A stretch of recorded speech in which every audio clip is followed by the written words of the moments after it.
I wanted to invite Keith up because Keith and Sarah from PwC have been involved in our research for the last 10 years, and I've always been inspired.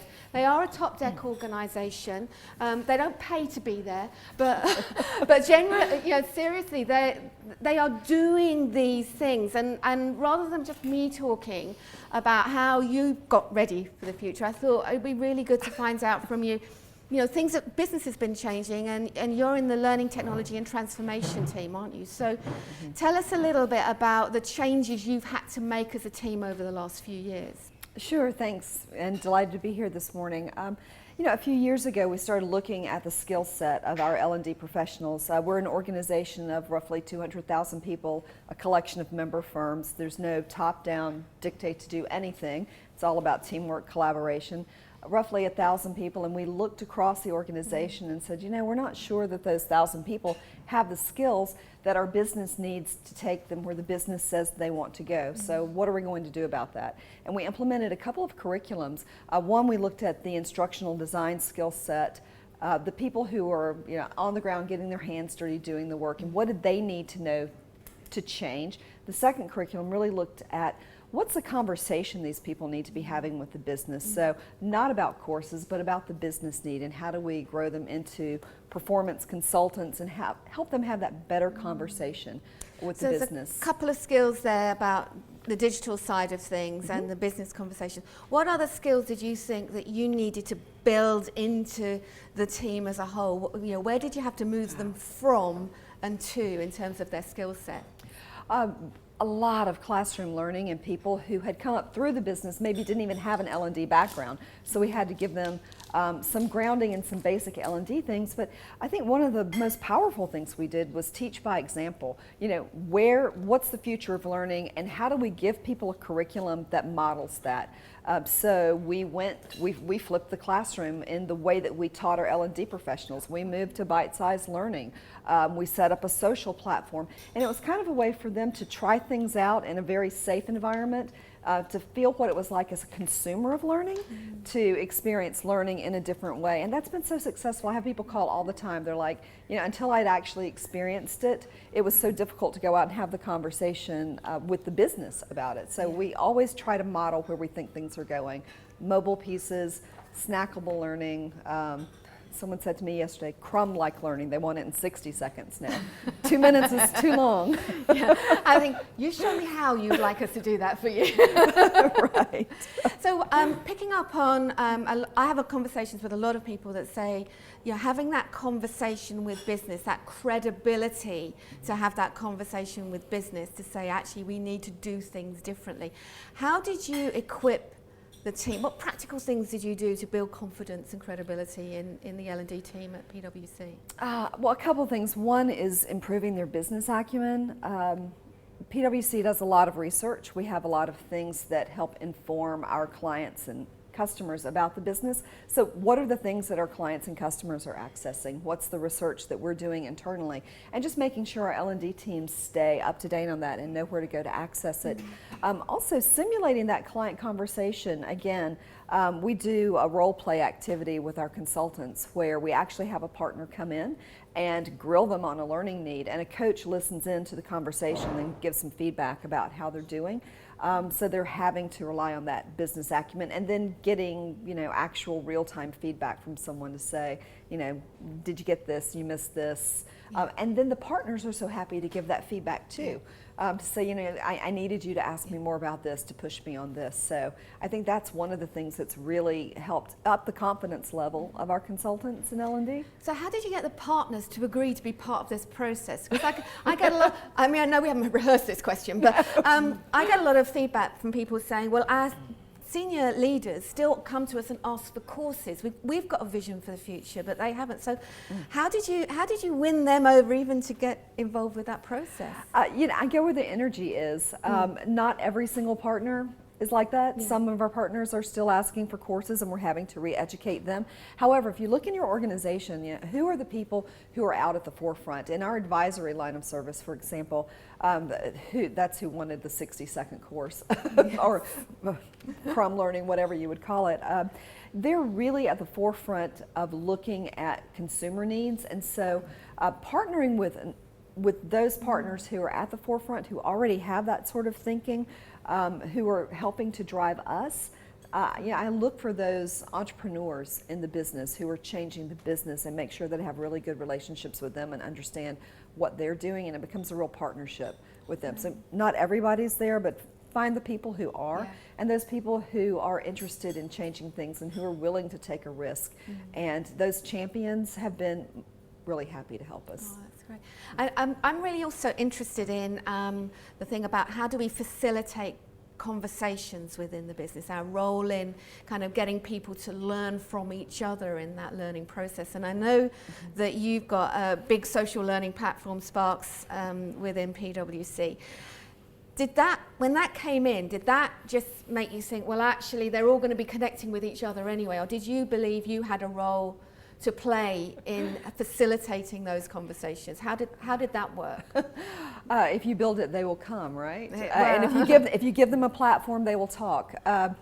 Not necessarily. Some people did. We developed a parts model, which helps our L&D consultants think about how to structure a community, a social collaborative community around learning.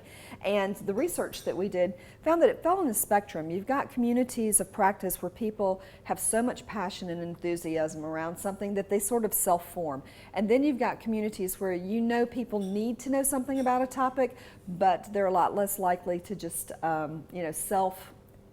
self-sign up for that. So in those communities, we thought it's going to be really important to have a facilitator to help drive the conversation.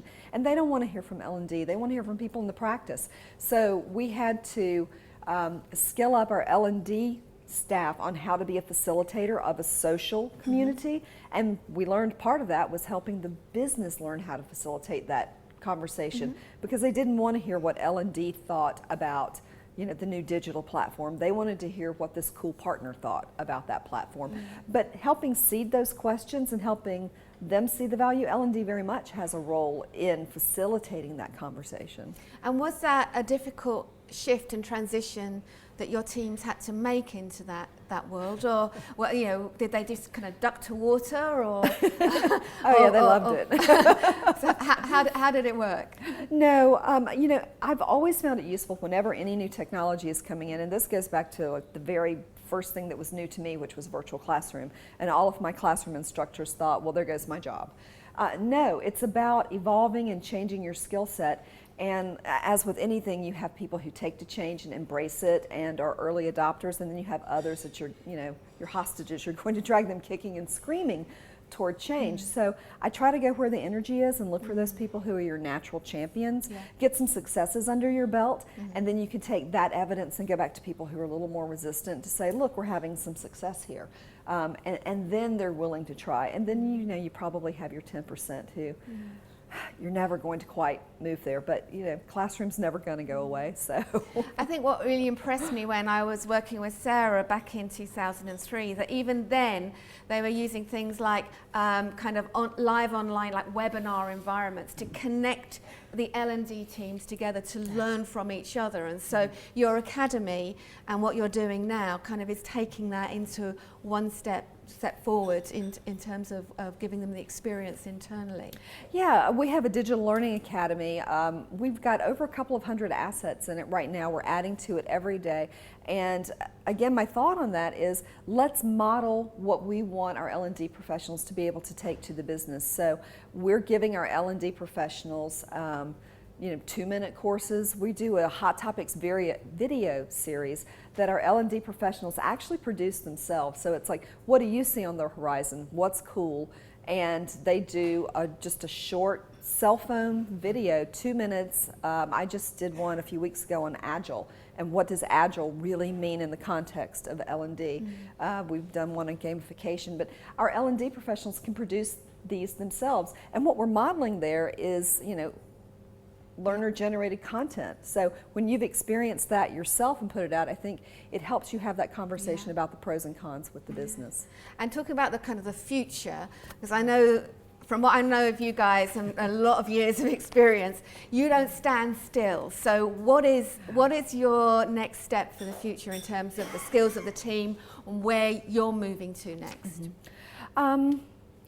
I think making units of learning smaller and smaller, but how do you curate that, or how do you help learners string that together in a sensible way?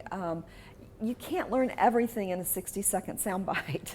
So what's our role in helping people string those together, give them context, provide practice opportunities, or talk to the business about how you incorporate those practice opportunities in work? Digital is the next new big thing. I mean, and we changed our name to Digital Learning 2 years ago. Now in the business, the digital platform, our advisory services group, they're all about digital now. So we were a little bit ahead of that curve, which makes us sort of credible. Oh yeah, the hip people to be friends with in PwC. So, yeah, exactly. I was going to say, we're finding that quite a few people don't know how their own teams are building their skills, and you guys have shown that you're investing not just in your L&D teams, but the fact that you're building those ongoing CPD programs. 3 things, very briefly, because we're running over time.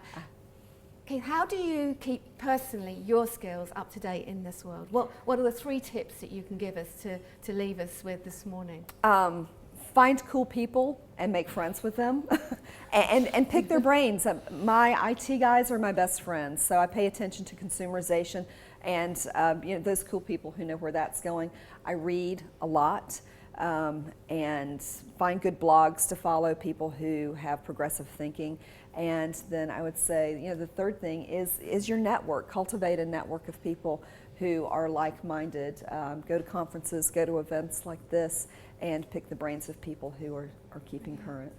Thank you so much for that. Thank you, Laura. I think there'll be a chance later on in the morning to ask some questions, but I really appreciate having you guys in my network. I learn all the time from you, so that's why it's so important to kind of keep connected with each other, and we really appreciate you sharing some of these ideas.